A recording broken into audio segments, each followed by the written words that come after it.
External noise is anything that's going on around us. Internal noise, then if external noise is what's going on around us, what is internal noise? Inside, what's going on inside of you. And there's really two types of internal noise.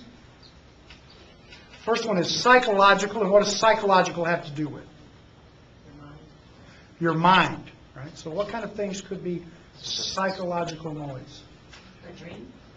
A dream. Okay.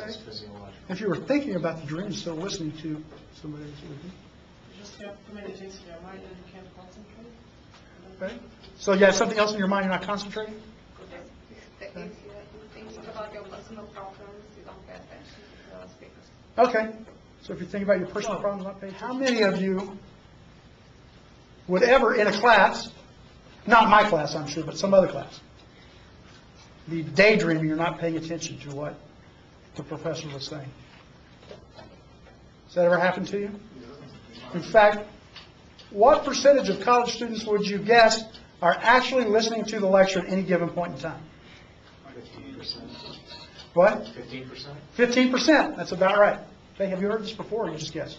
I took a wild guess. Took a while to guess, what was a good one, because we know based on some studies that were done several years ago at one of the big Midwestern universities, I want to say it was Iowa, but it might have been Wisconsin or Nebraska. One of them, anyway, one of the big Midwestern universities, the communication department did a big study where they asked, I think it was around 750 students, if I remember right, participated in a study, and they asked them to keep journals throughout the course of a couple of semesters. And when they were in class, they said there would be a signal periodically given off, and when they got that signal, like a beeper or something they used, I don't remember now all the details of how they did it, but basically what they did is they got the signal. When they did, they were supposed to stop whatever they were doing and take out the journal and make a note in there of what they were thinking about. And the signals would go out during the time when the students were in classes.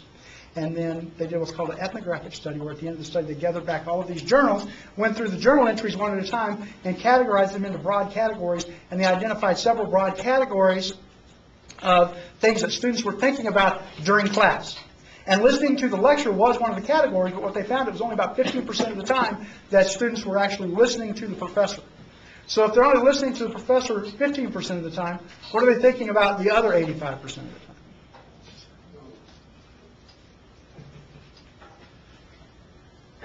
There were several categories identified. Any guesses what they would be? Yes, sir. What's your name again? Keon. Keon. Probably if they had girlfriends and boyfriends, like what they doing probably. Well, it could be even more specific than that, but... Peggy? They could be thinking of what they're going to have for lunch or dinner. Okay. I do think that was one of the categories, something about thinking about lunch or something, especially classes right before lunchtime. I think that was one of them. It was a pretty small one. Let's see. Van. And Other courses? other courses, okay? Yes. That was one of the categories, and actually, surprisingly, one of the larger categories was thinking about either the class right before or the one right after the one they were in. So they were actually thinking about school, just not the class they were in. One of the categories was thinking about some major project they had coming up in class, or at work. So it might have been something big coming up on their job, or maybe a big paper they had due in a class or something like that. But there was one thing that most students were thinking about, the largest category, about 46% at any given point in time, and you got really close, but you got to be more specific. Sex. Sex! That's right. The study reported that about 46% of the time students are thinking about sex in class instead of listening to the lecture. So what that really means is that if I'm lecturing in class, and I know you're just like not really paying attention, but you're smiling, okay? No. What you're thinking about. Another big cause of psychological noise is when you have some kind of preconceived notion about the speaker or the topic. So, for example, if you really love Barack Obama, when he's speaking, you may have, really pay attention and just think, wow, he's the greatest, and whatever he says is okay. And if you really hate George Bush, then maybe no matter what he says, you're not going to like it, right? So, whoever that person is, you may have some kind of preconceived notion about it.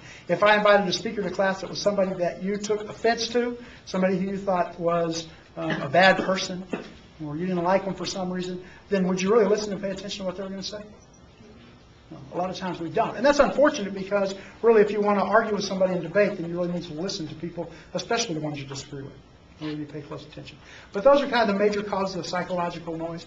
If we have preconceived notions about the speaker or topic, or if we're just daydreaming, or we have lots of problems right? If you have lots of stress in your life, you have lots of things on your mind, like money problems, family issues, relationship problems, all those things can interfere with your ability to really communicate effectively and listen and pay attention.